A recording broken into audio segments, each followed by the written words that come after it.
Hey guys, welcome back to our channel, and in today's video, I will be showing you on how you could go ahead and transfer photos and videos from your iPhone to your iCloud. This is a step-by-step guide, so you should be able to follow easily. Now this is extremely useful, especially if you don't have any space on your iPhone device. You could just go ahead and transfer them to iCloud to free a bunch of space on your phone. Now to proceed, you want to go ahead and click on your system settings right here. And inside, just go ahead and click on your Apple ID.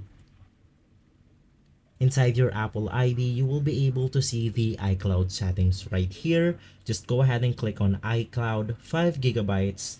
And inside, you will be able to see the iCloud storage, your photos, iCloud Drive, and more. To proceed, just go ahead and click on the photos right here. And first things first, you want to go ahead and make sure that the sync this iPhone is enabled.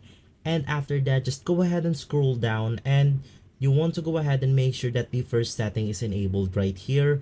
Optimize iPhone storage, because you don't want to go ahead and download and keep the original because we don't have any space on our device left.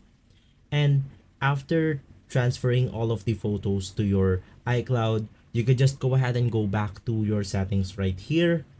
And after that, just go ahead and turn off this setting called the sync this iPhone. Now this will go ahead and remove all of the photos and videos that has been already backed up to your iCloud. This will go ahead and free a bunch of space in our iPhone. So just go ahead and click on remove from iPhone if you want to go ahead and free a bunch of space on your device. But if not, you could just go ahead and leave this setting enabled. So guys, in that way, you will be able to transfer your photos and videos from iPhone to iCloud. If this video has been helpful for you, please consider by liking and subscribing.